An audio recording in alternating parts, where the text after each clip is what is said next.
Ushbu videoda ingliz tilining eng muhim grammatikalaridan biri bo'lgan to be, ya'ni bo'lmoq fe'lini tushuntirib beraman. O'zi hamma fe'llar 3 xil formada bo'ladi: positive, negative va question.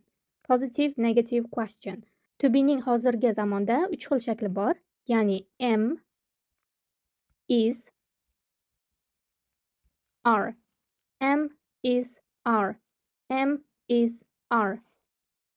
Birinchi pozitiv formasidan boshlaymiz. Bizda olmoshlar bor edi, ya'ni men olmoshi I bilan am ishlatilinadi. I am. Qisqa formasi esa I'm shunday yoziladi. Va bizda u bor edi o'g'il bolaga, qiz bolaga va jonsiz narsalarga. O'g'il bolaga he bilan is, qisqa formasi esa his. Qiz bolaga u she is bo'ladi. Bunda ham qisqa formasi bilan she's. Jonsiz narsalarga it is, qisqa formasi it's. Takrorlab chiqamiz. I am, I'm. He is, his. She is, she's. It is, its. Endi ko'pli shaklini ko'rib chiqamiz. Siz yoki sen you bo'ladi. You bilan are ishlatamiz. You are. Qisqa formasi esa your. Biz we are. We ga ham are ishlatamiz. Qisqa formasi bilan where. Ular they are. Qisqa formasi their. Takrorlaymiz. You are your. We are where. They are their. Endi misollar ko'rib chiqamiz. Men I bo'ladi. To be ni I uchun shakli am va studentman demoqchi bo'lsa a student. Ya'ni men am a student. Men studentman. A bu bir dona degan ma'noni anglatadi. Ya'ni bitta studentman, bitta odamman, bitta studentman degan ma'noda keladi. Men baxtliman misol uchun. I am happy. Ya'ni men baxtliman. Men uydaman. I am at home. Ya'ni men uydaman. Men uydaman. U mening do'stim demoqchi bo'lsak, u is bu to be ni he uchun formasi. Mening my bo'lardi. Friend. U mening do'stimdir. He is my friend. U charchagan demoqchi bo'lsak, misol uchun she bilan aytamiz. U qiz bola uchun she is tired. Ya'ni u charchagan. U charchadi. Hozir u charchagan. Bugun havo sovuq demoqchi bo'lsak, it is cold today. Ya'ni today bugun, cold sovuq, is bu to be he she itga formasi, it bu jonsiz narsalar uchun u degan ma'noni anglatadi. Ya'ni bugun havo sovuqdir. Ya'ni it bu ob-havo uchun u ma'nosida ishlatilyapti. Biz tayyormiz demoqchi bo'lsak, we are ready. Ya'ni ready bu tayyor, we biz tayyormiz. Ular studentlar demoqchi bo'lsak, they are students. Ya'ni ular studentlardir. Sen maktabdasan demoqchi bo'lsak, you are at school. You are at school. Ya'ni sen maktabdasan. Sen maktabdasan. Takrorlab olamiz. We are ready. They are students. You are at school. Endi to be ni negativ formasini ko'rib chiqamiz. Pozitiv formasi I am edi. Shunga not qo'shib qo'yamiz, bo'ldi. I'm not. Yoki qisqa formasi I'm not. I'm not. He, she, it ko'rib chiqamiz.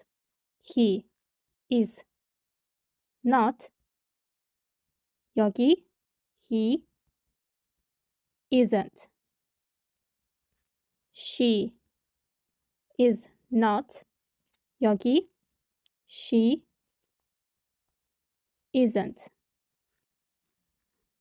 It is not. Yoki it isn't. Takrorlab chiqamiz. I'm not. I'm not. He is not. He isn't. She is not. She isn't. It is not. It isn't. Ko'pli formasini ko'rib chiqamiz.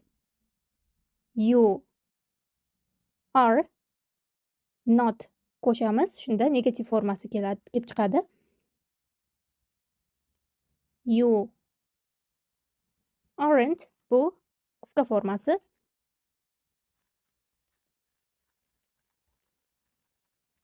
We are not yoki we aren't. They are not yoki they aren't. Takrorlab chiqamiz. You are not, you aren't. We are not, we aren't. They are not, they aren't. Endi negativ formaga misollarni ko'rib chiqamiz. Misol uchun, men charchamadim. I am not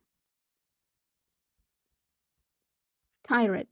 Ya'ni men charchamadim. Men kechikib qolmadim. I am not late. Men kechga qolmadim. Men o'qituvchi emasman. I am not a teacher. Ya'ni men o'qituvchi emasman. A bitta ma'noda anglatadi. Ya'ni bitta o'qituvchi emasman. Endi bitta deb tarjima qilinmaydi, o'qituvchi emasman deb tarjima qilinadi. Takrorlaymiz. I am not tired. I am not late. I am not a teacher. He, she, itga misollarni ko'rib chiqamiz. Negativ formada. U bu yerda emas demoqchi bo'lsak, he is not here. U bu yerda emas. U band emas. She is not busy. U band emas. She is not busy. Bu oson emas. It is not easy. Bu oson emas. Takrorlab chiqamiz. He is not here. She is not busy. It's not easy. Ko'plik uchun misollarni ko'rib chiqamiz. Sen tayyor emassan. You are not ready. Sen tayyor emassan. You are not ready. Ular uyda emas. They are not at home. Ular uyda emaslar. They are not at home. Biz do'stlar emasmiz. We are not friends. We are not friends. Biz do'stlar emasmiz. You are not ready. They are not at home. We are not friends. Endi to be'ni savol ko'rinishini, ya'ni question formini ko'rib chiqamiz. Bunda am is are oldinga chiqadi. Ya'ni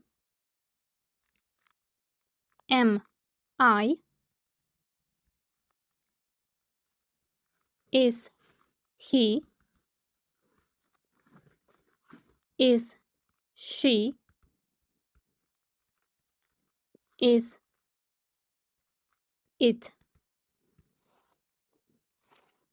Am I is he is she is it. Ko'plik formasi are you are we are they.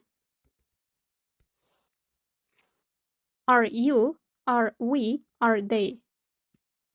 Ana endi misollarda ko'rib chiqamiz. Misol uchun, men kechga qoldimmi? Am I late? Am I late? Men kechga qoldimmi? Men haqmanmi? Am I right? Men haqmanmi? Right. Right degani to'g'ri, haq degan ma'noda keladi. Men tayyormanmi? Am I ready? Men tayyormanmi? Am I late? Am I right? Am I ready? U sening akangmi? Is he your brother? U sening akangmi? Is he your brother? Is he your brother?